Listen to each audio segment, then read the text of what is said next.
Welcome back. I'm your business advisor, Sheila Kariuki. In this two-part series, I'll be speaking to you about employment separation. What is employment separation? In the past, we used to call it firing, or retiring, or resignation. Employment separation, therefore, is a much more softer word for exit of an employee from employment. This exit can be initiated either by the employer or by the employee. So what's the process that you need to take if you as an employee need to exit?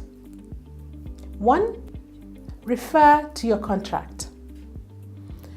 Follow the clause that is provided in your contract when you're exiting. If you need to give a specific period of time of notice, please follow through with that requirement. Sometimes you find that your next employer needs you to report in much earlier than is allowed in your notice period. Have a conversation with your employer. In order for you to leave earlier, there are certain things that you possibly need to put in place. One is a handover. Ensure that as you leave, you prepare your employer to either bring somebody else on board to do exactly what you were doing, or prepare somebody else who used to work with you to do exactly what you were doing, so that you do not leave a gap in the organization. Also ensure that as you leave, you give your best to the last day. We have heard from employers that the process of separating with an employee, especially when an employee has initiated the separation, sometimes can be very uncomfortable. Uncomfortable because the employee does not handle the notice period well. They check in late, or they're just disengaged, or they're bad-mouthing their employer to their colleagues. These last days of your employment will determine largely whether your employer will give a good word about you in future.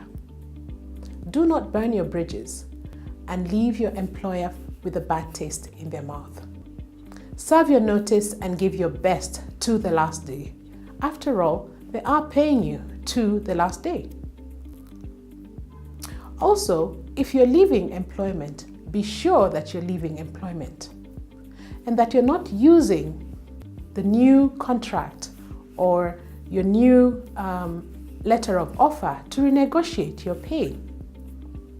What this does, it communicates to your current employer that you're not committed to them, that you're out there looking and you could leave at any time.